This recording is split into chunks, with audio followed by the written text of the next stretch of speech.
नाशिक पोलिसांनी आज सकाळी नाशिक शहरातील विविध जॉगिंग ट्रॅकला भेट देत नागरिकांच्या समस्या जाणून घेतल्यात।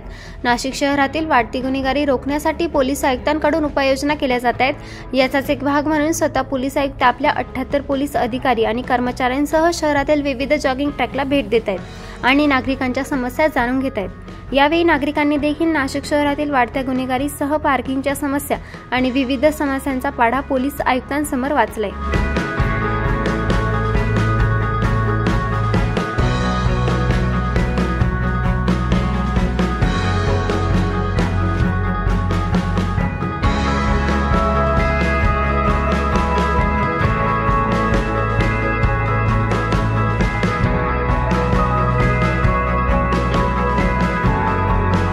आज नाशिक शहरामधील 35 जॉगिंग ट्रॅक्स किंवा मॉर्निंग वॉकचे जे ट्रॅक्स आहेत तर त्या ठिकाणी संबंधित पोलीस स्टेशनचे सर्व अधिकारी म्हणजे चौकी इंचार्ज असेल किंवा सिनियर PI, ACP, DCP आणि पोलीस आयुक्त स्वतः या सगळ्यांनी 35 ग्राउंड्सवर वॉकला गेलेले आहेत पब्लिकबरोबर। आणखीन त्यांच्याशी संवाद साधलेला आहे। याच्यामध्ये त्या ठिकाणचे काही सिक्युरिटी इश्यूज आहेत का किंवा जनतेचा काय फीडबॅक आहे या संदर्भात चर्चा करून पुढील कारवाई नाशिक पोलीस करणार आहे। लोकांचे आता मी गोल्फ कोर्सच्या ज्या ग्राउंडवर अनेक जणांना भेटलो, महिला पुरुष, काही जण स्पर्धा परीक्षांची तयारी करणारे होते, काही जण योगाच्या याच्यासाठी आलेले होते।